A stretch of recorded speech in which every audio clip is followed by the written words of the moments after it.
बंतीपुर नामक एक छोटे और बेहद सुंदर से गांव में शंभू नाम का एक गरीब किसान रहा करता था। शंभू बेहद ही ज्यादा मेहनती था। वहां सेठ धनीलाल के यहाँ पर काम किया करता था। शंभू की पत्नी का नाम मीना था। शंभू की शादी को करीबन 2 साल बीत गए थे, लेकिन अभी तक उनके घर में बच्चे की किलकारी नहीं गूंजी थी। इसीलिए शंभू और मीना काफी ज्यादा परेशान रहते थे। शंभू सेठ धनीलाल के यहाँ पर काम तो करता था, लेकिन सेठ धनीलाल उसे काफी ज्यादा परेशान भी किया करता था। सेठ धनीलाल हमेशा उससे कहता था, शंभू समय पर काम पर आया करो, तुम्हारे ऊपर पहले से ही काफी ज्यादा कर्जा है और तुम इतनी डील करते हो। मुझे यहाँ सब अच्छा नहीं लगता। अगर तुमने ऐसा ही किया तो मैं तुम्हारा घर जो गिरवी है वहाँ छीन लूंगा। सही से काम किया करो मेरे यहाँ पर। सेठ जी, सही से ही काम करता हूँ, अब मैं क्या करूँ? आपको तो पता ही है, घर का भी सारा काम मेरे ऊपर ही होता है। मेरा जो खेत है उसमें भी तो मुझे जाना पड़ता है ना, इसी वजह से थोड़ा समय लेट हो जाता हूँ। अरे शंभू, तुम बस बहाने ही बनाया करो, और तो कुछ काम धंधा है नहीं तुम्हें। शंभू को इस बात का बुरा लगता है, लेकिन शंभू की मजबूरी थी कि वहाँ सेठ धनीलाल के यहाँ पर काम करता था। शंभू परेशान रहता था क्योंकि उसके घर में अभी तक बच्चे की किलकारी नहीं गूंजी थी। एक दिन सुबह सुबह वहाँ जब थका हारा अपने घर लौटता है, तब वह अपनी पत्नी से कहता है, अरे भाग्यवान, खाना बनाया या नहीं? काफी जोरों की भूख लगी है। खाना तो बना दिया है, लेकिन आज कुछ चावल ही बचे थे, इसी वजह से चावल ही बना पाई हूँ। रोटी के लिए आज आटा नहीं था। मुझे लगता है कि आपको अब किराने का सामान लाना चाहिए, क्योंकि हमारे घर में किराने का सामान समाप्त हो गया है। और हाँ, इतने दिनों से जो रोटियां बनती थी वहाँ भी उधार ही थी। मैं पड़ोस वाली चाची के यहाँ से आटा लेकर आई थी, वही इतने दिनों से चल रही थी। जब यह बात शंभू सुनता है तो उसे काफ़ी ज़्यादा चिंता होती है। अरे ये क्या कह रही हो? अब मैं पैसे कहाँ से लाऊंगा, क्योंकि हमारा घर भी गिरवी है। सेठ जी से इतने पैसे उधार ले लिए हैं कि अब तो चुकता करना मुश्किल हो रहा है। दिन भर काम करता हूँ और सेठ जी की सुनता हूँ सो अलग।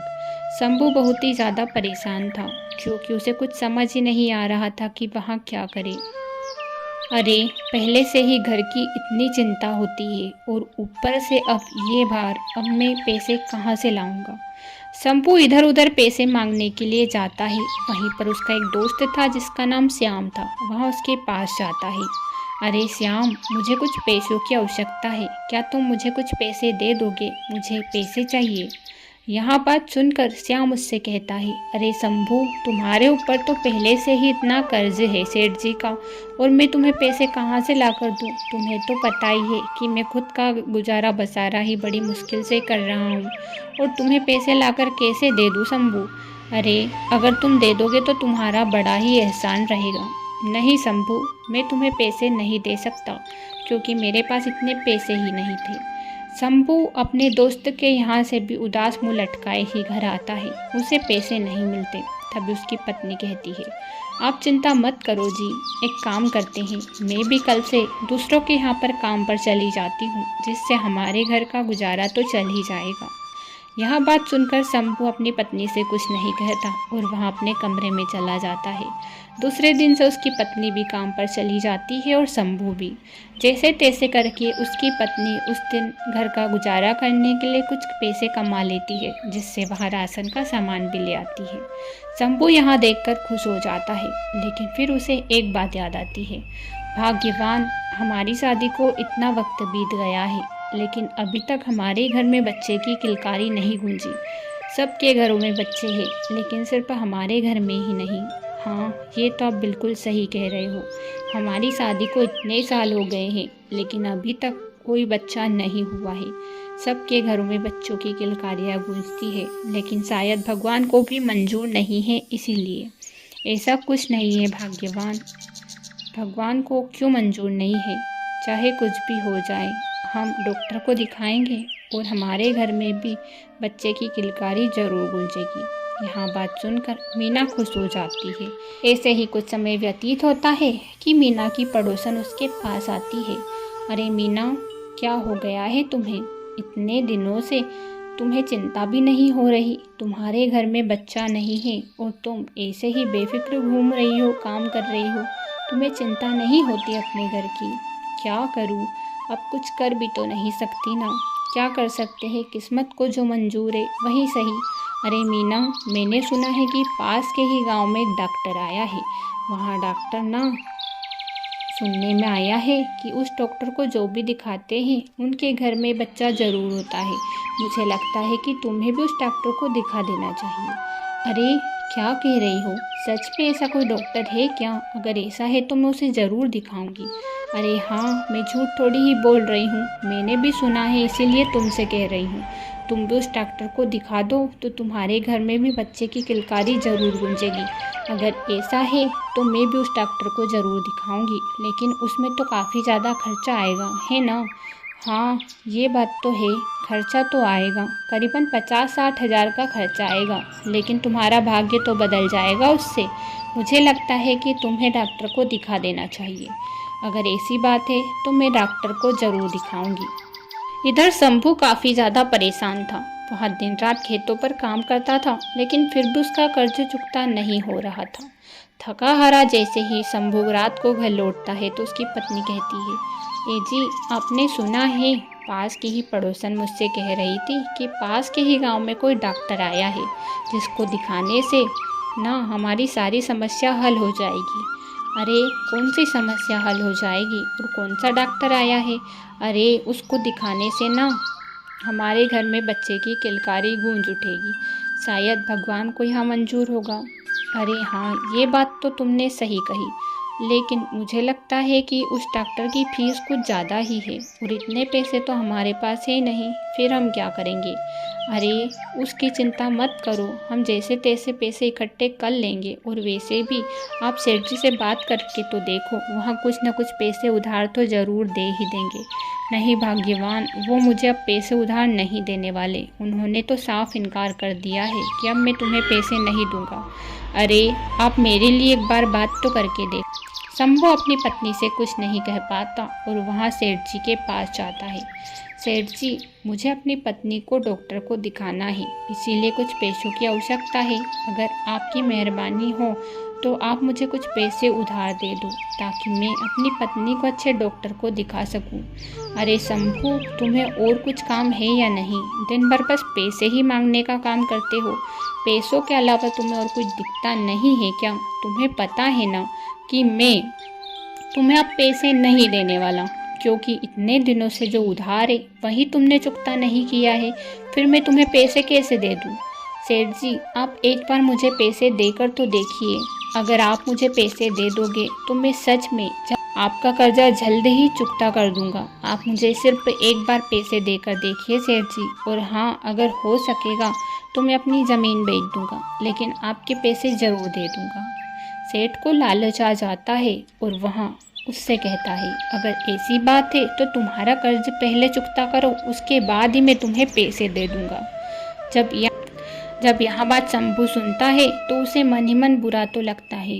अरे मेरे पास तो थोड़ी सी ही ज़मीन है, और अगर वहीं बेच दी तो फिर मेरे पास तो कुछ बचेगा ही नहीं। लेकिन अगर सेठ जी से पैसे लेने हैं तो मुझे तो वहाँ ज़मीन बेचनी ही होगी। सेठ के मन में भी लालच आ जाता है, अगर शंभू वहाँ ज़मीन बेच देगा तो उसका सारा ब्याज तो ले लूँगा, और जो बचेगा उसमें वहाँ काम कर लेगा और पैसे नहीं दूँगा। ऐसे ही तो चाल चलनी पड़ती है ना। शंभू को लगता है कि सेठ उसे पैसे दे देगा, इसीलिए वहाँ तुरंत ही अपनी ज़मीन बेच देता है, वहाँ भी पास के धनी सेठ को, और वहाँ पैसे लेकर तुरंत सेठ को दे देता है। लीजिए सेठ जी, यहाँ सारे पैसे आपके हुए, मैंने आपका सारा कर्ज चुकता कर दिया है। अब आप मुझे कुछ पैसे दे दीजिए ताकि मैं इलाज करवा सकूं। अरे शंभू, तू कितना निपट मूर्ख है रे। तुझे पता है, अगर तू ज़मीन बेचकर खुद पैसे लगा लेता, आज तुझे पैसे लेने की आवश्यकता ही नहीं पड़ती। अब तुझे क्या लगता है कि मैं तुझे पैसे दूंगा? जितने पैसे तूने दिए हैं उतना तो तेरा ब्याज ही हो गया है, और अब तेरा घर भी गिरवी होने से छूट गया है। लेकिन हाँ, अब तुझे मैं पैसे नहीं देने वाला।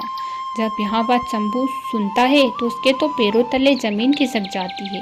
वहाँ बहुत ही दुखी होता है और अपनी पत्नी के पास जाकर कहता है, अरे भाग्यवान, मेरे साथ तो बहुत ही बड़ा खेल हो गया।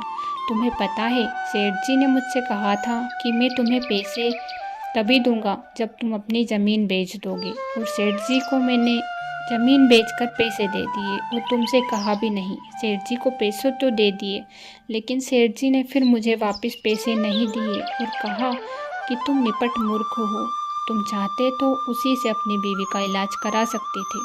सेठ जी ने सही तो कहा, आप उनके झांसे में आ गए और उन्हें पैसे दे दिए। वही पैसे आप इधर लाते तो हम डॉक्टर को तो दिखा देते।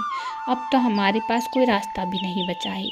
शंभू के पास अब सिर्फ सेठ जी के यहाँ पर काम करने के अलावा कोई रास्ता था ही नहीं, क्योंकि गांव वाले उसे पैसे उधार दे नहीं रहे थे, ना ही सेठ जी उसे पैसे उधार दे रहे थे। और कुछ ज़मीन थी, वहाँ भी उसने बेच दी थी। अब तो उसके पास सिर्फ एक घर ही था, उसके अलावा उसके पास अब कुछ नहीं था। अगर घर भी बेच दे तो फिर वे रहे ही कहाँ। इसलिए अब शंभू ने डॉक्टर को दिखाने की उम्मीद ही छोड़ दी थी। अब तो वहाँ सिर्फ और सिर्फ अपने काम पर लग गया था। इसी तरह कुछ समय व्यतीत होता जाता है कि एक दिन सेठ जी किसी काम से शंभू को जंगल भेज देते हैं। शंभू जंगल जाता है।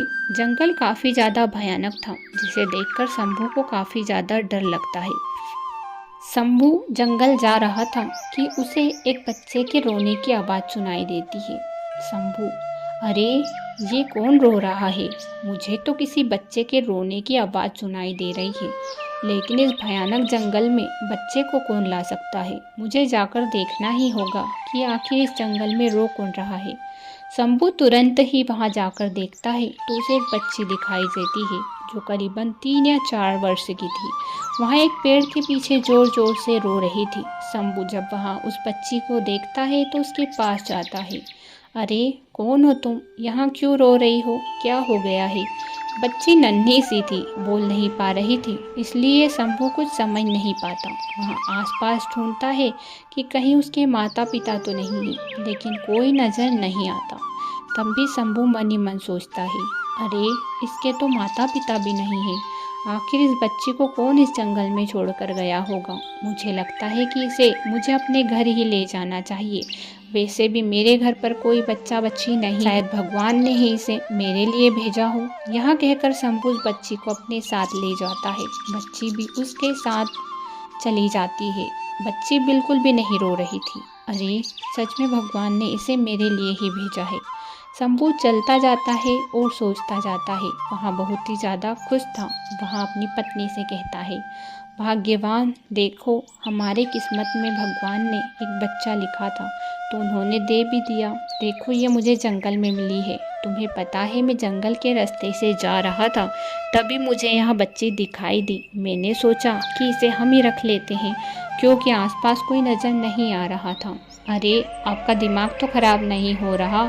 किसी दूसरे के बच्चे को हम कैसे रख सकते हैं? मैं इसको नहीं अपना सकती, क्योंकि यहाँ मेरी बच्ची नहीं है। आपसे कहा ना, इसे यहाँ से ले जाइए और वापस जंगल में छोड़ आइए। मैं इसे नहीं रख सकती। भाग्यवान, ये क्या कह रही हो तुम? अब ये हमारी बच्ची है और हमारे साथ ही रहेगी। अरे आपको समझ नहीं आ रहा क्या कि इस बच्ची को आप क्यों लाई है? वैसे भी हमारा गुजारा करना मुश्किल हो रहा है और आप इस बच्ची को लेकर आ गए। अब हम इसे कैसे पालेंगे, पोसेंगे और बड़ा करेंगे? तुम चिंता मत करो भाग्यवान, यहाँ भी इसका किस्मत लेकर ही आई होगी। अब तो चाहे जो भी हो जाए, इसे मैं अपने साथ ही रखूँगा। अब शंभू उस बच्ची को अपने साथ ही रखता है और बड़े ही लाड़ प्यार से रखता है। अब वहाँ सेठ जी के यहाँ पर काम करता था, उसका सारा ब्याज भी चुकता हो गया था। वह अपनी बेटी को बहुत ही भाग्यशाली समझता था। वह अपनी पत्नी से कहता है, देखो भाग्यवान, हमारी बेटी कितनी भाग्यशाली है, कितने अच्छे किस्मत लेकर आई है। उसी की वजह से हमारे सारा कर्ज मुक्त हो गया है। और तुम्हें पता है, मुझे ना सेठ जी अब कुछ पैसे भी देने लगे हैं। अरे ये तो आपकी किस्मत है, इस बच्ची की कहाँ से हुई? आप दिन रात मेहनत करते हो, उसका किसी के आने से कुछ नहीं हुआ है। मेरा काम ही बड़ा है, दिन भर मैं काम में लगी रहती हूँ। अब चाहे जो भी हो जाए, आपको इसे इस जंगल में छोड़कर आना चाहिए। नहीं भाग्यवान, तुम ये क्या कह रही हो? मैं इसे जंगल में छोड़कर नहीं आ सकता। ये अपना किस्मत खुद लिख कर आई है। अब चाहे जो भी हो जाए, मैं इसे अपने साथ ही रखूँगा। शंभू ना रख देता है और वहाँ उसे बड़े ही लाड़ प्यार से रखता था। जब शंभू काम के लिए सेठ जी के यहाँ पर जाता था तो मीना कल्पना से बिल्कुल भी अच्छा व्यवहार नहीं करती थी। सुबह होते ही जब कल्पना अपनी माँ से कहती है, माँ मुझे काफ़ी ज़्यादा जोरों की भूख लगी है, खाना दे दो, मुझे भूख लगी है। अरे दिन भर खाना दे दो मांगती रहती है, बनाएगा कौन, तेरा बाप? तुझे समझ नहीं आ रहा क्या? जा बर्तन साफ कर, उसके बाद ही खाना मिलेगा। माँ मुझे जोरों की भूख लगी है, मुझे बर्तन साफ करना भी नहीं आता, आप मुझे पहले खाना दे दो ना। बर्तन तो तुझे साफ करने ही पड़ेंगे, अब दिन भर मैं काम नहीं करूँगी, वैसे भी तू बड़ी हो चली है, चल बर्तन साफ कर। मीना उससे सारे बर्तन साफ करवाने लगती है। बेचारी कल्पना रोने लगती है क्योंकि उसे पूरा दिन मीना खाना ही नहीं देती है। बस इसे इसी तरह से तड़पाऊंगी तभी जाकर ना इसकी अकल ठिकाने पर आएगी और यहाँ खुद ही इस घर से भाग जाएगी। माँ मुझसे ऐसा व्यवहार क्यों करती है? क्या मैं उनकी खुद की बच्ची नहीं हूँ क्या, जो वो इस तरह से मुझसे व्यवहार करती है? कल्पना बहुत ही दुखी होती है और पूरा दिन मीना उसे खाना नहीं देती। रात को मीना कहती है, अगर तूने यह बात अपने बाप से कही ना तो देख लेना, मैं तुझे घर से बेदखल कर दूंगी। उनके कान मत भर देना, समझ में आया या नहीं? ठीक है माँ, मैं पापा से कुछ नहीं कहूँगी। जब उसका पिता शंभू घर आता है तो कल्पना अपने पिता से कुछ नहीं कहती। शंभू अपनी बेटी से पूछता है, बेटा तूने खाना खाया या नहीं? क्यों, क्या हो गया है? तेरा मुँह इतना उदास क्यों है आज? कुछ नहीं पिताजी, वो ना आपके आने का ही इंतज़ार कर रही थी। आप खाना खा लो, मैंने तो खाना खा लिया है। अरे तूने मुझसे पहले खाना कैसे खा लिया? हर रोज़ तो तू मेरे आने का इंतज़ार करती है और आज तूने पहले ही खाना खा लिया। पिताजी वो ना मुझे आज ज़्यादा भूख नहीं लगी थी तो मैंने सोचा कि मैं जल्दी ही खा लेती हूँ। आपके आने के बाद फिर आप खाना खा लेना। और वैसे भी आज मैं काम में ना मम्मा की मदद करवा रही थी इसीलिए। अरे वाह, तू तो बड़ी हो गई है मेरी लाडो। शंभू अपनी बेटी को बड़े ही लाड़ प्यार से रखता था। यहाँ देखकर मीना बेहद ही ज़्यादा दुखी होती थी। उसे यहाँ अच्छा नहीं लगता था।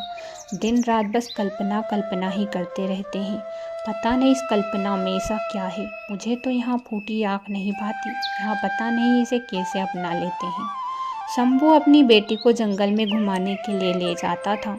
वहाँ उसे बड़े ही अच्छे से रखता था, जिसे देखकर सारे गांव वाले कहते थे, अरे शंभू अपनी बेटी को कितने अच्छे से रखता है। अरे भले ही वहाँ अनाथ है, लेकिन शंभू ने अपनी खुद की बेटी से ज़्यादा प्यार दिया है कल्पना को। हाँ भाई, कह तो सही रहा है, लेकिन उसकी माँ मीना उसके साथ जो बर्ताव करती है वहाँ बिल्कुल भी अच्छा नहीं है।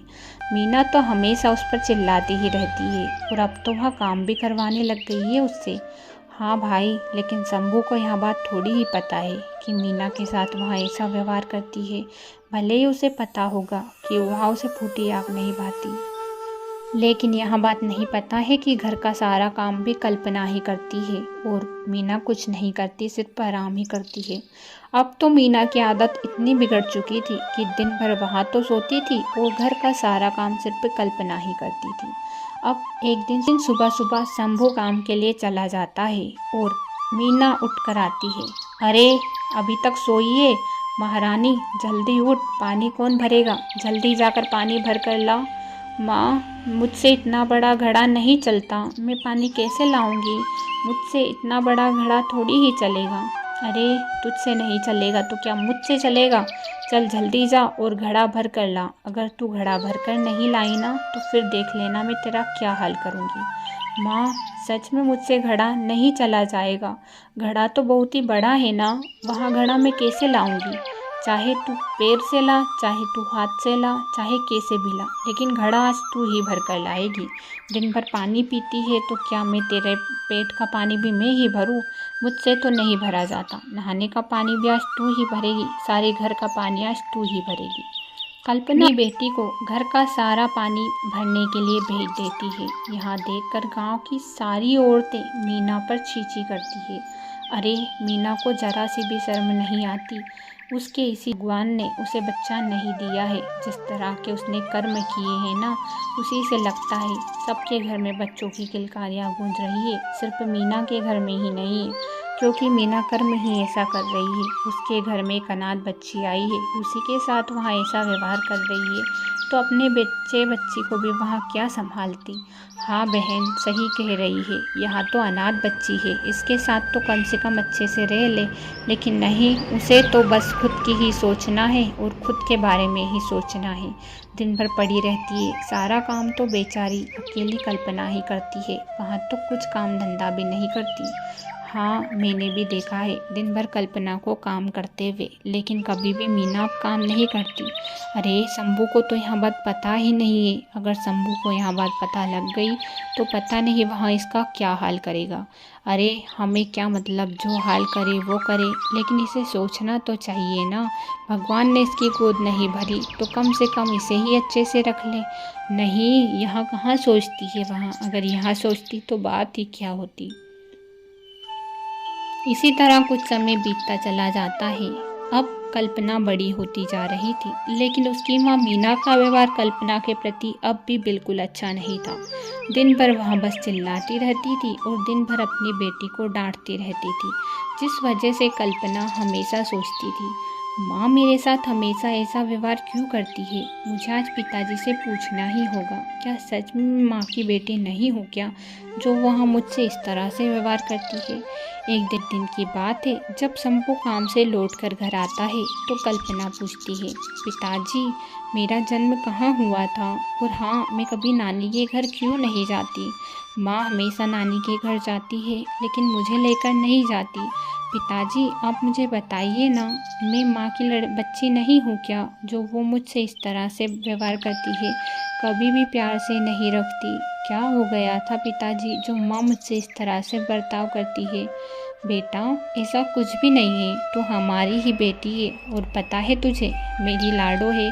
तुझे तो पता ही है तेरी माँ को लड़कियाँ पसंद नहीं, उसे लड़का चाहिए था, इसीलिए वहाँ लड़कियों से नफरत करती है। उसे लड़कियाँ पसंद नहीं थी, शायद इसीलिए वहाँ तुझसे ऐसा व्यवहार करती होगी, और तुझे उससे क्या मतलब जब मैं तुझसे अच्छा रहता हूँ तो। हाँ पिताजी वो बात तो आप सही कह रहे हो, लेकिन फिर भी माँ का बर्ताव मेरे प्रति ज़रा सा भी अच्छा नहीं है। आस पड़ोस की चाचियाँ भी तो है, उनकी भी तो बेटियाँ हैं, वहाँ उनको कितने अच्छे से रखती है, लेकिन माँ मुझे कभी भी अच्छे से नहीं रखती, दिन भर बस मुँह चढ़ाकर ही रखती है, मेरे से अच्छे से बोलती भी नहीं है। बेटा तू इतनी मत सोचा कर, तुझसे कह दिया ना कि वहाँ तेरी माँ है, लेकिन उसे बेटा चाहिए था। अगर तेरी जगह बेटा होता तो वहाँ खुश हो जाती। तू बेटी हुई है, तू खानदान आगे नहीं बढ़ा सकती, इसीलिए वहाँ चिंता में रहती है और तुझसे बात नहीं करती। लेकिन मैं हूँ ना तेरे लिए, मैं तो तुझसे अच्छे से बात करता हूँ ना। शंभू अपनी बेटी को जैसे तैसे समझा देता है, लेकिन मीना की अकल अभी भी ठिकाने नहीं आई थी। दिन भर इस लड़की को ना झूठ पे झूठ बोलते ही रहते हैं। सनात को एक तो मेरे सर पर ले आए और दिन भर बस इसके बारे में ही सोचते हैं। अब तो मेरे बारे में इन्होंने सोचना ही बंद कर दिया है।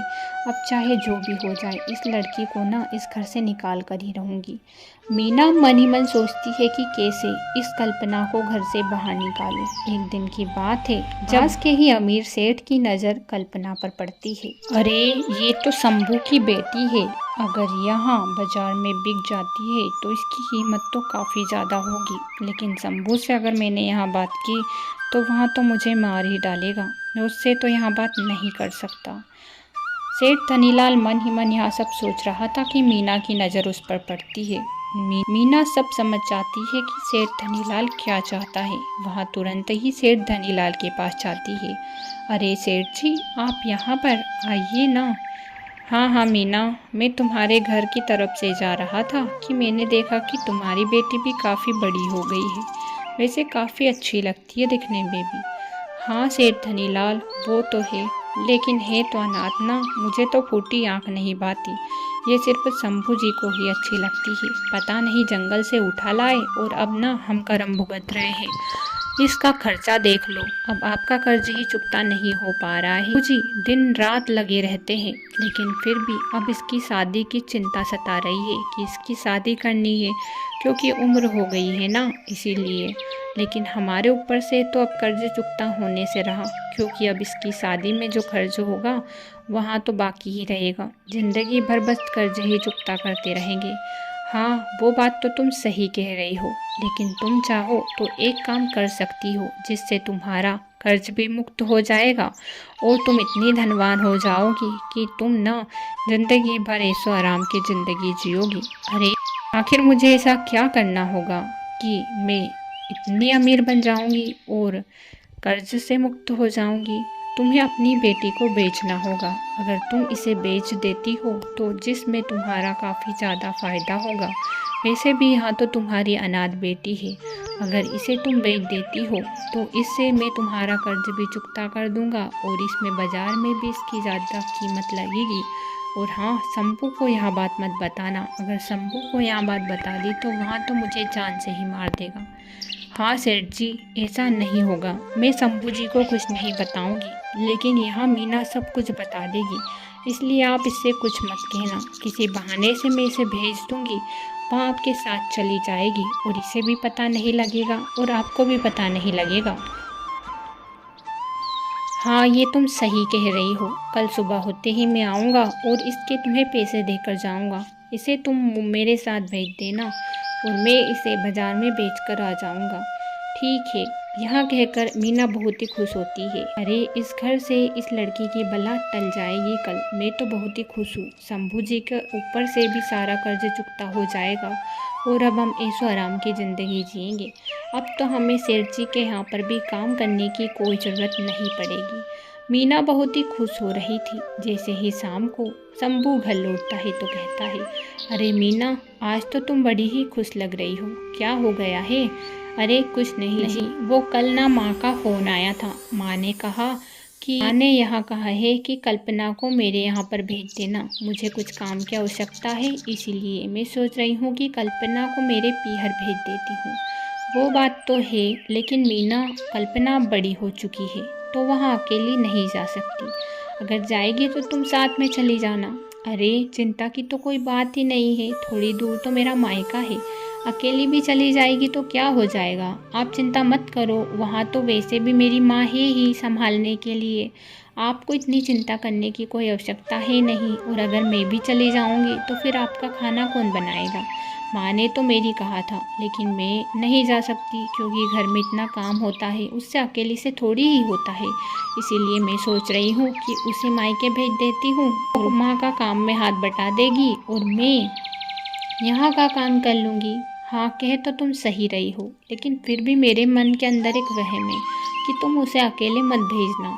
आप ना कुछ ज़्यादा ही चिंता करते हो। कुछ नहीं होगा, वहाँ अकेली चली जाएगी। वैसे भी कल्पना तो काफ़ी ज़्यादा बहादुर है। अरे वाह, आज तो तुम्हारे मुँह से कल्पना के लिए इतने इतने अच्छे अच्छे शब्द निकल रहे हैं। यहाँ सुनकर तो सच में मैं भी बहुत ही ज़्यादा खुश हूँ। वो बहुत ही खुश होता है। उसे लग रहा था कि मीना का व्यवहार कल्पना के प्रति बिल्कुल बदल चुका है। अरे वाह, मीना तो बिल्कुल बदल चुकी है। मुझे लगता है कि अब उसे कल्पना अच्छी लगने लगी है। ऐसा ही हो कि कल्पना उसे अच्छी लगे और कल्पना के प्रति उसका सारा व्यवहार बदल जाए तो बड़ी ही अच्छी बात होगी। शंभू को यहाँ लग ही रहा था, लेकिन मीना के अंदर कुछ अलग ही बातें चल रही थी। शंभू जी के मन में एक अच्छी धारणा बना लिए। उन्हें लग रहा है कि मैं कल्पना से अब अच्छे से व्यवहार करने लगी हूँ और कल्पना को माँ के यहाँ पर भेज रही हूँ। इससे उनको शक भी नहीं होगा कि मैंने कल्पना को बेच दिया है और ये बला हमारे ऊपर से टल भी जाएगी। ये तो मेरे लिए बड़ी ही खुशी की बात है। मीना बहुत ही खुश होती है कि कल्पना उनके घर से चली जाएगी। दूसरी सुबह होते ही मीना बड़े ही प्यार से कल्पना के पास आती और कहती है, कल्पना, तुम अपना बैग वैग तैयार कर लो। तुम्हें पता है आज तुम्हें मेरी माँ के यहाँ पर जाना है और आप तुम्हें पता है सेठ धनीलाल आ रहे हैं, वही तुम्हें माँ के यहाँ पर ले जाएंगे। और हाँ, माँ के यहाँ पर जाने के लिए तुम्हें पिता से पूछने की कोई आवश्यकता नहीं है, क्योंकि है ना, उन्होंने अनुमति दे दी है। उनसे मैंने कल ही पूछ लिया था। वैसे भी तुम इतने दिनों से कह रही थी मैं मामा के यहाँ नहीं गई, तो अब नानी के यहाँ पर चले जाना। वैसे भी नानी जी तुम्हें कब से देखना चाहती है।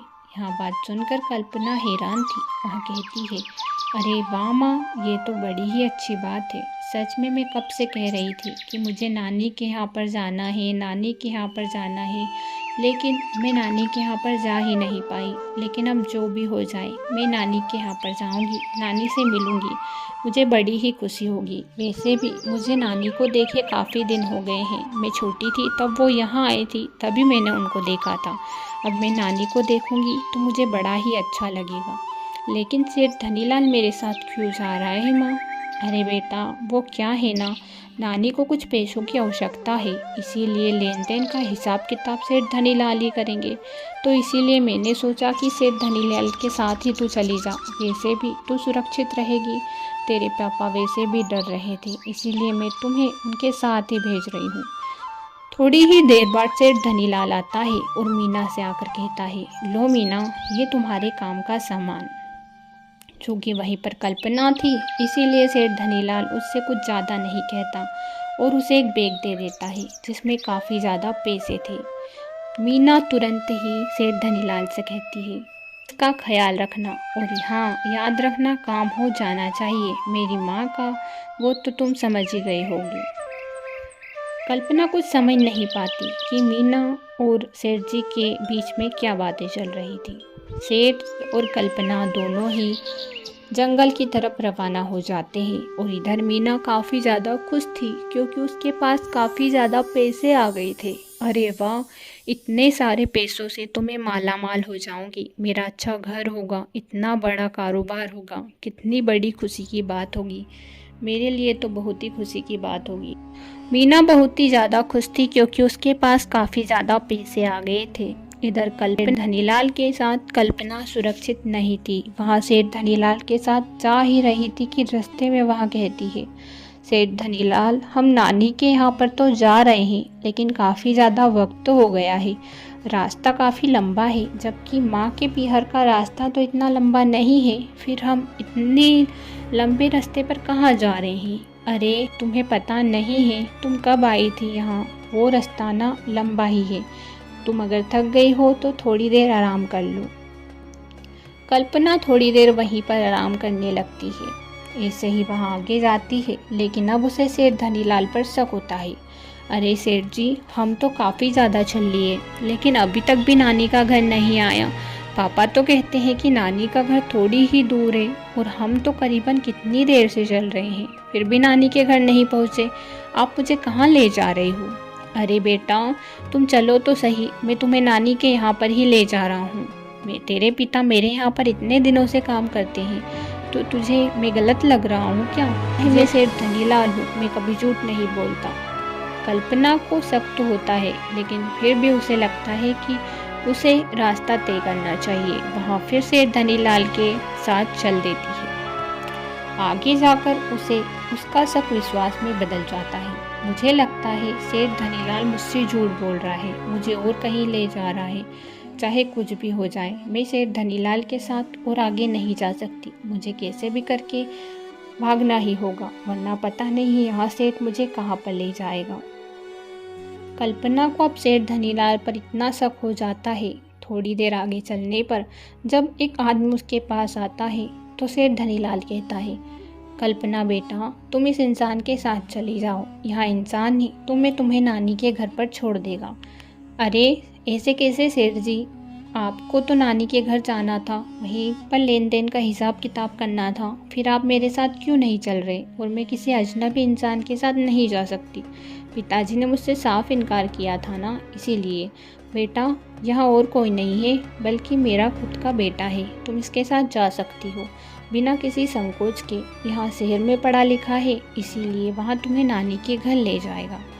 लेकिन सेठ जी, मुझे यहाँ बात समझ नहीं आ रही कि आप मुझे इतनी दूर ले आए, लेकिन नानी का घर तो पीछे ही रह गया ना, नानी का घर यहाँ है ही नहीं।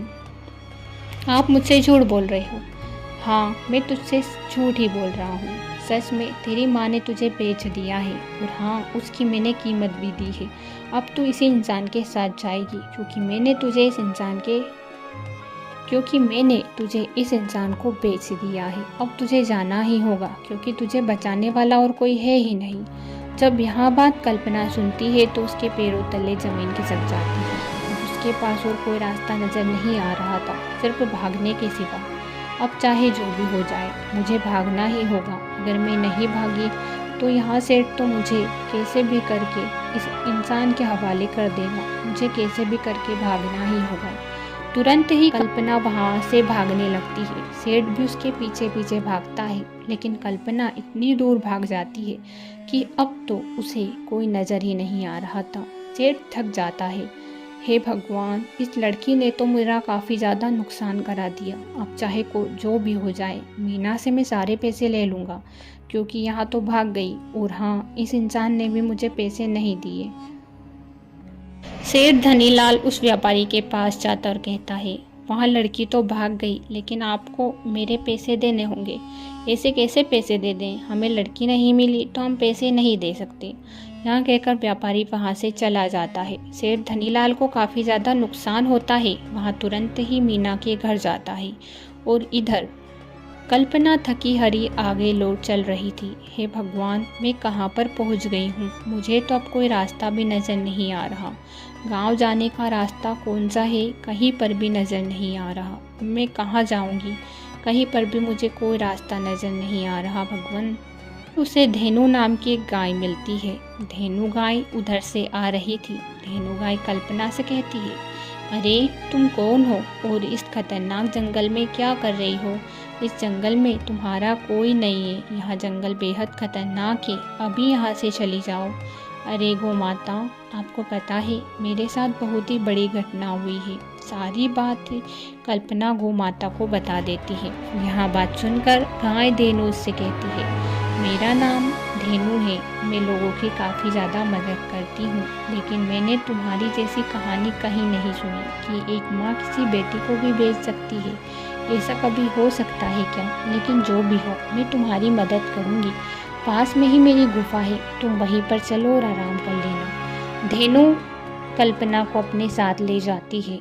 इधर शंभू जब घर लौटता है तो कल्पना के बिना उसे बहुत ही बुरा लगता है। वहाँ अपनी पत्नी से कहता है, देखो ना भाग्यवान, हमारी बेटी के बिना यहाँ घर कितना सूना लग रहा है। हर जगह खाली खाली लग रही है। हाँ, ये बात तो है, लेकिन माँ से मैंने पूछा ही नहीं कि वहाँ पहुँची या नहीं। अरे ऐसा कैसे किया तुमने? माँ से क्यों नहीं पूछा? माँ से तो पूछना चाहिए था ना कि वहाँ पहुँची या नहीं। वैसे भी वहाँ अकेली गई है। माँ ने अभी तक फ़ोन लगाया या नहीं? ऐसा कुछ भी नहीं किया। माँ ने फ़ोन नहीं लगाया। मुझे तो कुछ समझ ही नहीं आ रहा। माँ का फ़ोन भी नहीं लग रहा है। क्या हो रहा है ना, कुछ समझ नहीं आ रहा। ऐसे कैसे नहीं लग रहा माँ का फ़ोन? मैं लगाता हूँ। तुरंत ही शंभू माँ के पास फ़ोन लगाता है। फ़ोन नहीं लगता। इस वजह से शंभू काफ़ी ज़्यादा चिंतित होता है। पता नहीं मेरी बेटी किस हाल में होगी, कहाँ होगी। मुझे तो कुछ समझ ही नहीं आ रहा वह पहुँची भी होगी या नहीं। थोड़ी ही देर बाद से धनीलाल मीना के पास आ जाता है और कहता है, मीना, मेरे सारे पैसे वापस कर दो जो भी तुमने मुझसे लिए थे, क्योंकि तुम्हारी बेटी तो भाग गई है और मेरा भी काफ़ी नुकसान करके गई है। जो व्यापारी मुझसे उसे खरीदने वाला था उसने मुझे पैसे नहीं दिए, इसलिए तुम भी सारे पैसे मुझे दे दो। यह बात सुनकर शंभू के पैरों तले ज़मीन खिसक जाती है। वह कहता है, यहाँ सब क्या हो रहा है मीना? यहाँ कौन से पैसे मांगने की बातें कर रहे हैं सेठ जी? क्या चल रहा है यहाँ सब कुछ? और कौन सी बेटी भाग गई है? क्या हो रहा है ये सब? सेठ जी शंभू से कहते हैं, तुम्हारी पत्नी ने तुम्हारी बेटी कल्पना को मुझे बेच दिया था और उसे एक व्यापारी को बेचने वाला था, लेकिन वहाँ से भाग गई। मेरा काफ़ी ज़्यादा नुकसान करा गई। अगर वहाँ चली जाती तो तुम्हारा सब कर्ज चुकता हो जाता और हाँ, तुम माला माल हो जाते। जितने पैसे मैंने तुम्हारी बीवी को दिए हैं उससे तो तुम धनी बन ही गए थे, लेकिन अब मैं मेरे सारे पैसे वापस लेता हूँ मीना, तुम दे दो। ऐसे कैसे सेठ जी? मैंने तो कल्पना को आपके हवाले कर दिया था। अब आपकी ही गलती है कि वहाँ भाग गई। आपको उसे सही से ले जाना था ना। मीना, यह सब तुम क्या कह रही हो? चाहे कुछ भी हो जाए, मेरे पैसे तो तुम्हें देने ही होंगे, वरना मैं पुलिस को बता दूंगा कि तुमने यह सब क्या किया है। सेठ जी, अगर पुलिस को बताओगे तो आप भी तो उसमें फंसोगे ना। यह सब बातें सुनकर शंभू हैरान था। ये कैसी बातें कर रही हो मीना? तुम्हें शर्म आ रही है या नहीं? तुरंत ही शंभू अपनी पत्नी को एक थप्पड़ लगाता है और कहता है, तुम्हें शर्म आनी चाहिए, अपनी बेटी को एक ऐसे इंसान के हवाले कर दिया जो उसे किसी दूसरे को बेचने वाला था। तुम्हें शर्म नहीं आती? इन पैसों का हम क्या करेंगे? शंभू तुरंत ही सारे पैसे सेठ जी को दे देता है और सेठ वहाँ से चला जाता है। शंभू अपनी पत्नी पर गुस्सा होता और कहता है, तुम्हें शर्म नहीं आती? एक बेटी को तुम कैसे बेच सकती हो? कैसी माँ हो तुम? इतने दिनों से वहाँ हमारे साथ रह रही है, लेकिन तुम्हें शर्म जरा सी भी नहीं आई कि हम उसको सुरक्षित रखें, किसी के हवाले ना करें? तुम्हें जरा सी भी शर्म नहीं है? मुझे लगा था कि तुम सुधर गई हो, लेकिन नहीं।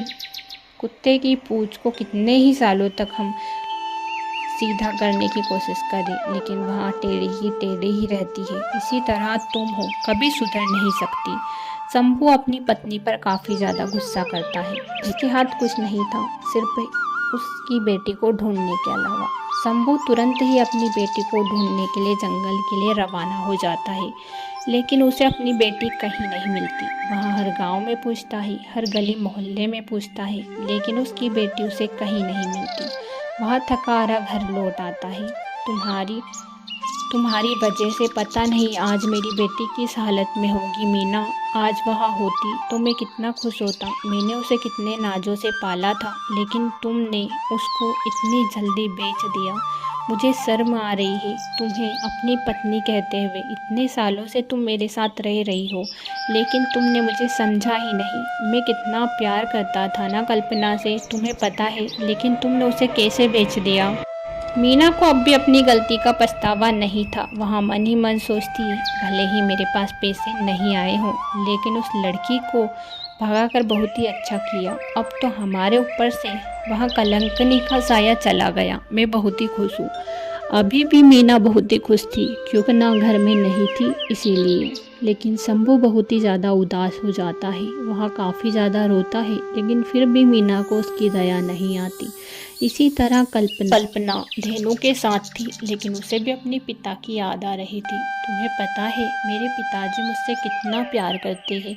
उनको यह बात पता लगेगी ना कि माँ ने मुझे बेच दिया है, तो पता नहीं वहाँ क्या करेंगे। लेकिन मुझे तो अपने गांव का पता भी नहीं है कि वहाँ किधर है, कहाँ है। अगर ऐसा होता तो मैं अपने पिता के पास ज़रूर जाती। तुम चिंता क्यों करती हो? हम तुम्हारा गांव जल्दी ही ढूंढ लेंगे। तुम्हें चिंता करने की आवश्यकता नहीं है, तुम सिर्फ मेरे साथ रहो। मेरे पिता को यह बात पता लगे तो पता नहीं वहाँ मेरी माँ के साथ क्या करेंगे, क्योंकि मेरे पिता मुझसे बहुत ही ज़्यादा प्यार करते हैं। अगर उनको यह बात पता लगेगी तो वहाँ बहुत ही दुखी होंगे, वहाँ मुझे याद करते होंगे। मुझे भी उनकी बहुत ही ज़्यादा याद आ रही है। हाँ, तुम्हारे पिता बहुत ही अच्छे इंसान हैं, जो उन्होंने तुम्हें पाला पोसा और इतना बड़ा किया, लेकिन तुम्हारी माँ तुम्हारे साथ ऐसा व्यवहार क्यों करती है, यही बात समझ नहीं आती ना। हाँ, वो तो आज तक मुझे भी समझ नहीं आती। मुझे लगता है कि मेरे पिता मुझसे कोई बात छुपा रहे हैं, जो कि वो मुझसे नहीं कहते। चाहे कुछ भी हो जाए, इस बार मैं सच्चाई जानकर ही रहूँगी। धेनु से वहाँ काफ़ी देर तक बातें करती है। उसे अपना होते ही कल्पना और धेनु दोनों ही गांव ढूंढने के लिए निकल पड़ते हैं, लेकिन उन्हें कोई भी गांव नज़र नहीं आता। उन्हें समझ ही नहीं आता कि आखिर कल्पना का गांव किधर है। वहाँ सब जगह पूछते हैं, लेकिन कल्पना के गांव का अता पता नहीं था, क्योंकि कल्पना काफ़ी ज़्यादा दूर आ गई थी। मुझे लगता है कि मैं काफ़ी ज़्यादा दूर आ गई हूँ और मेरा गांव काफ़ी ज़्यादा पीछे रह गया है। मुझे तो नहीं लगता कि अब मेरा गांव मुझे मिलने वाला है। तुम चिंता क्यों करती हो? मैं हूँ ना, मैं तुम्हारा गांव कैसे भी ढूंढवा लूँगी। तुम्हें चिंता करने की कोई आवश्यकता नहीं है। अभी तुम मेरे साथ ही रहो जब तक कि तुम्हारा गांव नहीं मिल जाता। धेनु कल्पना को अपने साथ ही रखती है जब तक कि उसका गांव नहीं मिलता। कल्पना अब वहाँ आ चुकी थी, जहाँ पर पास में ही एक बड़ा सा नगर था। नगर में एक राजा वीर सिंह रहा करते थे। राजा वीर सिंह का एक पुत्र था, जिसका नाम राजकुमार धीरेन्द्र था। राजकुमार धीरेन्द्र बहुत ही बड़े हो गए थे और राजकुमार वीर सिंह अब संन्यास लेना चाहते थे, इसलिए वह अपने बेटे की शादी को लेकर काफ़ी ज़्यादा चिंतित थे। राजा वीर सिंह एक दिन अपने पुत्र राजकुमार धीरेन्द्र के पास जाते और कहते हैं, पुत्र, तुम अब शादी कर लो, तुम्हारी शादी की उम्र हो चुकी है। मुझे लगता है कि अब तुम्हें शादी कर लेनी चाहिए, क्योंकि अगर तुम शादी कर लोगे तो मुझे बड़ी ही खुशी होगी और मैं सारी राजगद्दी तुम्हारे हवाले कर दूंगा और तुम्हें इस राज्य का राजा बना दूंगा। अगर तुम इस राज्य के राजा बन गए तो मुझे बड़ी ही खुशी होगी। अरे पिताश्री, आप ऐसा कैसे कह सकते हो? अभी आपकी उम्र ही क्या है और अभी मेरी उम्र ही क्या है जो मैं अभी से शादी करके राजगद्दी संभाल लूँ। मुझे अभी से राजगद्दी नहीं संभालनी पिताश्री, चाहे कुछ भी हो जाए। मुझे से कुछ नहीं करना पिताश्री, अभी आप ही राजकाज संभालिए। नहीं पुत्र, अब तुम्हें राजकाज संभालने की आवश्यकता है, क्योंकि तुम्हारी उम्र हो चली है। अब तुम्हें शादी कर लेनी चाहिए। तुम्हारे लिए कई रिश्ते आ रहे हैं, लेकिन तुम ही हाँ नहीं कर रहे हो। हाँ पिताश्री, मुझे कोई पसंद ही नहीं आ रही। मुझे एक ऐसी लड़की चाहिए जो कि इस राज्य के लिए उचित रानी हो, और मुझे अभी तक मेरी नज़र में ऐसी कोई लड़की नहीं आई है जो कि इस राज्य के लिए उचित रानी बन सके। मुझे आप कुछ समय दीजिए। अगर आप कुछ समय दोगे तो मुझे बड़ी ही खुशी होगी। यह बात सुनकर राजा वीर सिंह कहते हैं, ठीक है पुत्र, मैं तुम्हें 1 महीने का वक्त देता हूँ। 1 महीने में तुम्हें अपनी खुद की रानी ढूंढ लेनी है। अगर तुमने ऐसा नहीं किया तो फिर मैं तुम्हारी शादी अपनी पसंद की राजकुमारी से करवा दूंगा। जब यह बात राजकुमार धीरेन्द्र सुनते हैं तो वह मन ही मन सोचते हैं, चाहे कुछ भी हो जाए, मुझे अपनी खुद की पसंद की रानी ही लानी होगी। इस राज्य के लिए एक ऐसी रानी हो लानी है जो कि इस राज्य के लिए उचित हो। दूसरी सुबह होते ही राजकुमार धीरेन्द्र अपने पिता से कहते हैं, पिताश्री, मैं नगर भ्रमण के लिए जा रहा हूँ। मैं आपकी अनुमति चाहता हूँ। मैं एक ऐसी रानी की तलाश में हूँ जो इस राज्य के लिए उचित हो। इसी के लिए मैं नगर भ्रमण के लिए जा रहा हूँ। अगर आप अनुमति दें तो मैं जा सकता हूँ। यह बात सुनकर राजा बहुत ही खुश होते और कहते हैं, राजकुमार, आपको इस बात के पूछने की कोई आवश्यकता नहीं है। आप जा सकते हो। और हाँ, मुझे पूरी उम्मीद है कि आप इस राज्य के लिए एक उचित रानी अवश्य ढूंढोगे। पिताश्री, मैं नगर भ्रमण के लिए जा तो रहा हूँ, लेकिन हाँ, मैं अपने साथ घोड़ा बग्घी कुछ भी नहीं ले जाऊँगा। मैं खुद ही अकेला ही यात्रा अकेले करूँगा और पैदल ही नगर भ्रमण करूँगा। यह बात सुनकर राजा हैरान था, लेकिन खुश भी था। अरे वाह मेरे पुत्र, ये तो बड़ी ही खुशी की बात है। तुम इस राज्य के लिए एक उचित राजा जरूर बनोगे, और हाँ, मुझे उम्मीद है कि तुम इस राज्य को बड़े ही अच्छी तरह से संभालोगे। राजा बहुत ही खुश था और तुरंत ही राजकुमार धीरेन्द्र नगर भ्रमण के लिए निकल पड़ते हैं। वहाँ उसी जंगल की तरफ जाते हैं जिस जंगल में कल्पना थी। कल्पना और धेनु भी उसी जंगल में रहा करते थे। राजकुमार धीरेन्द्र चलते ही जा रहे थे कि उन्हें धेनु दिखाई देती है। धेनु को देखकर राजकुमार धीरेन्द्र कहते हैं, अरे वाह, कितनी प्यारी गाय है। मुझे लगता है कि मुझे इसके पास जाना चाहिए। तुरंत ही राजकुमार धीरेन्द्र गाय के पास जाते और कहते हैं, तुम इसी जंगल में रहती हो, मुझे विश्वास नहीं होता। मुझे तुम बड़ी ही प्यारी लग रही हो। अरे राजकुमार धीरेन्द्र, आपको कौन नहीं जानता।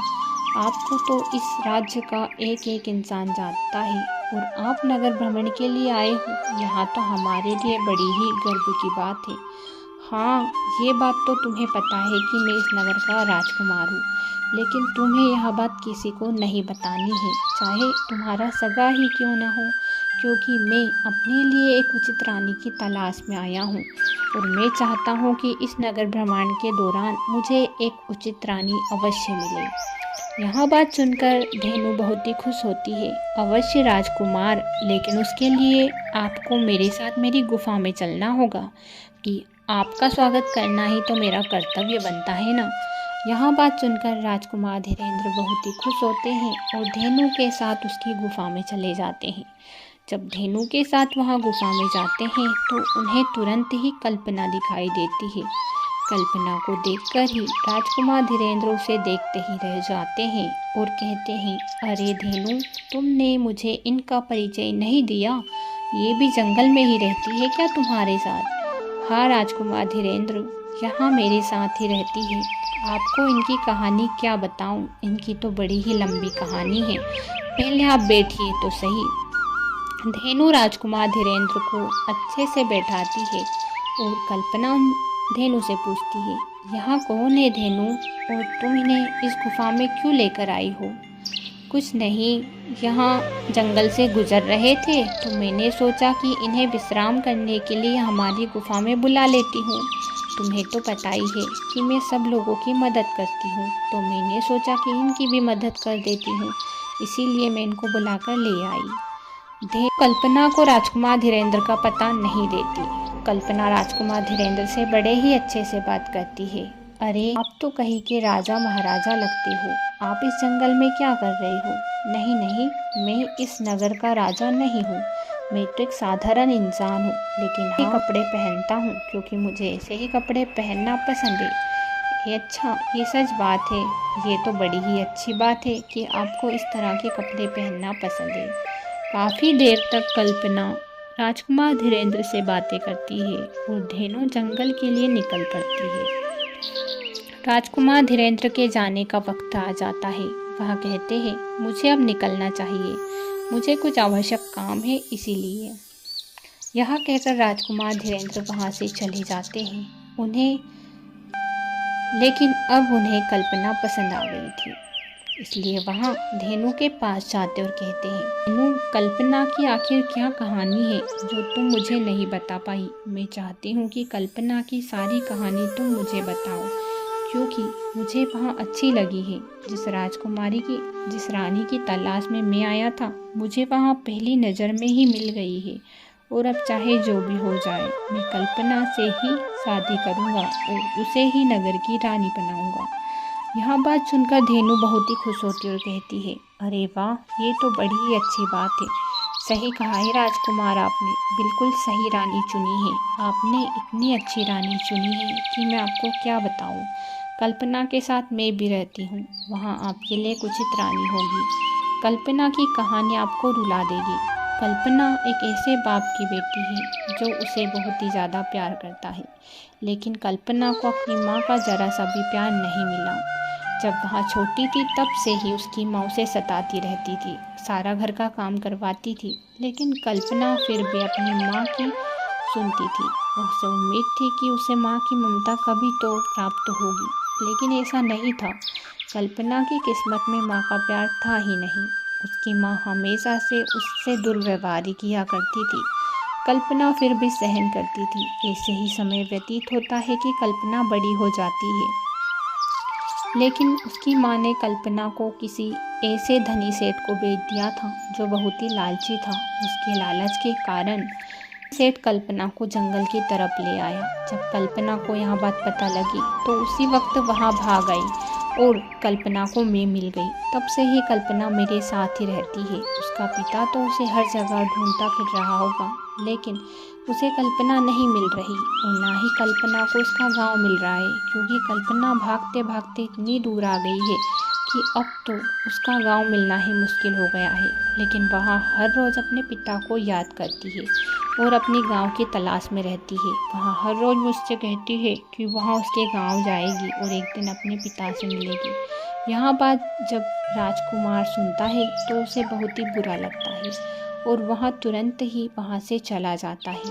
वहाँ अपने पिता के पास जाकर कहता है, पिताश्री, इस नगर के लिए एक उचित रानी मिल चुकी है, लेकिन मैं चाहता हूँ कि एक बार उस रानी को आप भी देख लें, क्योंकि आपकी अनुमति के बिना तो यहाँ शादी होना संभव ही नहीं है। यह बात जब राजा सुनता है तो कहता है, ये बात तो ठीक है राजकुमार, लेकिन आपको रानी मिली कहाँ और वहाँ रानी है कौन? राजकुमार जब अपने पिता से कहता है कि वहाँ और कोई नहीं बल्कि जंगल में रहती है, राजा सुनता है तो गुस्से से लाल होकर कहता है, राजकुमार, आप किसी एक ऐसी स्त्री से शादी करोगे जो जंगलों में रहती है? मुझे आपकी बातों पर यकीन नहीं हो रहा कि आपको जंगलों की कोई लड़की पसंद आई है जो जंगलों में रहती है और आप चाहते हो कि मैं भी उसे देखने के लिए जाऊँ। हाँ पिताश्री, अगर आप उसे एक बार देखोगे तो आप भी देखते ही रह जाओगे, और हाँ, अगर आपने उसे देख लिया तो आप मना नहीं कर पाओगे। जब यह बात राजा सुनता है तो तो अपने पुत्र की बात सुनकर वहाँ भी कल्पना को देखने के लिए आता है। कल्पना को देखने के लिए उसे धेनु ही मिलती है। राजा धेनु से पूछता है, क्या इस नगर में, इस जंगल में कोई ऐसी लड़की देखी है जो जंगलों में रहती है? हाँ महाराज, आपके पुत्र आए थे। मैं उनको अच्छी तरह से जानती हूँ, भली भांति जानती हूँ, और उस लड़की को भी भली भांति जानती हूँ। वहाँ मेरे साथ ही रहती है। आप मेरे साथ गुफा में आइए। जब राजा गुफा में आता है तो कल्पना को देखता है। कल्पना को देखकर और उसके साथ कुछ समय व्यतीत करने के बाद राजा को भी विश्वास हो जाता है पुत्र ने एक अच्छी लड़की चुनी है। यह तुरंत ही महल जाकर अपने पुत्र से कहता है, वाह मेरे पुत्र, मुझे तुमसे यही उम्मीद थी। तुमने एक ऐसी लड़की को चुना है जो इस राज्य के लिए उचित रानी हो सकती है। वह इस राज्य के लिए उचित रानी है, मुझे वहाँ पसंद है, लेकिन मुझे उसकी कहानी नहीं पता जो कि धेनु मुझे सुनाने वाली थी। आखिर उसकी कहानी क्या है? राजा धीरेन्द्र राजा को सारी कहानी बताता है। राजा तुरंत ही अपने सैनिकों को आज्ञा देते हैं कि वह कल्पना के गांव की तलाश करें। तुरंत ही सैनिक कल्पना के पास आते हैं और कल्पना से अपने गांव का पता पूछते हैं। कल्पना इस बात से हैरान थी, अरे धेनु, यहाँ लोग कौन थे और मुझसे अपने गांव का पता क्यों पूछ रहे थे? ये सब क्या हो रहा है? तुम्हारे भाग्य खुलने वाले हैं कल्पना। तुम्हें पता है, भगवान ने ही तुम्हें इस जंगल में भेजा है। राजकुमार धीरेन्द्र जो कि पहली बार आए थे, उनको तुम पसंद आ गई हो और तुम अब इस नगर की रानी कहलाने वाली हो। लेकिन हाँ, नगर की रानी कहलाने के बाद तुम मुझे मत भूलना। तुम्हें पता है, पहली बार राजकुमार धीरेन्द्र आए थे, फिर उनके बाद उनके पिता आए थे जो तुमसे मिलकर गए। उन्होंने बहाना बनाया कि वो नगर भ्रमण के लिए आए थे और साधारण इंसान थे, लेकिन वो कोई साधारण नहीं बल्कि महाराज थे और उनका पुत्र राजकुमार धीरेन्द्र जिसने तुम्हें पसंद किया है। जब यह बात कल्पना सुनती है तो वहाँ भी बहुत ही खुश होती है। जब यह बात मेरे पिता को पता लगेगी तो वो भी बड़े ही खुश होंगे। तो कुछ ही समय बाद सैनिक कल्पना के गांव का पता लगा लेते हैं और कल्पना राजकुमार धीरेन्द्र के साथ अपने पिता के घर पहुंचती है। अरे मेरी बेटी, तू कहाँ से आई है? तुझे पता है मैं तुझे कितने दिनों से ढूंढ रहा हूँ। तू कहाँ थी मेरी बेटी? वो तुरंत ही अपनी बेटी को गले लगा लेते हैं। बेटी बहुत ही खुश थी और वह अपने पिता से कहती है, पिताजी, मैं बहुत ही खुश हूँ। आपको पता है यह कौन है? हाँ बेटी, कौन है? इन्होंने तुम्हारी रक्षा की है ना? तुम्हारा बहुत ही बहुत शुक्रिया। मुझे तो कोई राजा महाराजा लगते हो, लेकिन मेरी बेटी को बचाया, इसीलिए आपका बहुत शुक्रिया। हाँ, मैंने आपकी बेटी को नहीं बचाया, आपकी बेटी को तो बाहर खड़ी धेनु ने बचाया है, जो कि आपको दिखाई दे रही है। धेनु बाहर ही खड़ी थी। अरे, इस गाय ने मेरी बेटी को बचाया है, ये भी बड़ी ही खुशी की बात है। लेकिन आप कौन हो? मैं राजकुमार धीरेन्द्र हूँ। आपके गांव के थोड़ी ही दूर में एक नगर है, वहीं का राजकुमार हूँ। मुझे आपकी बेटी पसंद आ गई है, इसीलिए ये रिश्ता लेकर आया हूँ। मैं आपकी बेटी से शादी करना चाहता हूँ और हमारे नगर की रानी बनाना चाहता हूँ। यह सुनकर शंभू बहुत ही खुश होता है और कहता है, अरे वाह, ये तो बड़ी ही खुशी की बात है। मेरी बेटी के तो भाग्य ही खुल जाएंगे जो मेरी बेटी को आप जैसा राजा मिलेगा और हाँ, मेरी बेटी नगर की रानी बन जाएगी। ये तो बड़ी ही खुशी की बात है। जब यह बात मीना सुनती है तो मीना को अपनी गलती का पछतावा होता है। अरे, मैंने इसके साथ कितना बुरा किया, इसको बेच दिया, लेकिन फिर भी इसकी किस्मत इतने चमके हैं कि यहाँ एक दिन रानी बनने वाली है। मैंने इसे भला बुरा कहा, लेकिन फिर भी माँ मुझसे आज भी इतना ही प्यार करती है। थोड़ी ही देर बाद कल्पना अपनी माँ के पास जाती और कहती है, माँ आप कैसी हो? अच्छी तो हो ना? आपको पता है मेरी शादी होने वाली है, मैं इस घर से विदा होने वाली हूँ, लेकिन आपकी बहुत ही याद आएगी। यह बात सुनकर तो मीना की आंखों से जैसे आंसू ही बहने लगते हैं। जिस तरह से मीना ने कल्पना के साथ व्यवहार किया था, वहाँ अंदर ही अंदर घुटने लगती है, लेकिन उसे अपनी गलती का पूरा पछतावा था कि उसने बहुत ही गलत किया था। अब तो उसकी बेटी के भाग्य बिल्कुल बदल गए थे। मीना अपनी बेटी से माफ़ी मांगती और कहती है, मैं तुम्हारे सामने शर्मिंदा हूँ मेरी बेटी, मुझे माफ़ कर दो। मैं माफ़ी के लायक तो नहीं हूँ, लेकिन फिर भी तुमसे माफ़ी मांगती हूँ। तुरंत ही कल्पना अपनी माँ को माफ़ कर देती है, लेकिन अपने पिता से एक बात पूछती है। पिताजी, मुझे पता है कि मैं आप दोनों की बेटी नहीं हूँ, लेकिन फिर भी मुझे आपने इतने प्यार से रखा। मुझे आप आज सच्चाई बता ही दो। जब पिता उसे सारी सच्चाई बताता है तो कल्पना की आंखों से आंसू बहने लगते हैं। पिताजी, आपने इतने दिनों से मुझे प्यार दिया, एक बेटी के समान। मैं आपकी आभारी हूँ। मैं ना चाहती हूँ कि आप मेरे साथ हमेशा रहो, मेरे साथ राजमहल में ही रहो। राजकुमार धीरेन्द्र कहते हैं, हाँ पिताश्री, आप अब उसी महल में रहोगे। जिस तरह मेरे पिताश्री हैं, उसी तरह आप भी अब से मेरे पिताश्री हो, इसीलिए आप भी उसी महल में रहोगे। तुरंत ही राजकुमार धीरेन्द्र मीना, शंभू और कल्पना को अपने साथ ले जाते हैं और कल्पना धेनु के पास जाकर कहती है, सब मेरे साथ रहें या न रहें, तुम भी मेरे साथ जरूर रहोगी। धेनु को भी वहाँ महल ले जाती है। कल्पना की जिंदगी तो जैसे बिल्कुल ही बदल गई थी। जिस तरह कल्पना ने बचपन से जीवन संघर्ष किया, उसी तरह उसकी ज़िंदगी में भगवान ने खुशी का समय भी दिया।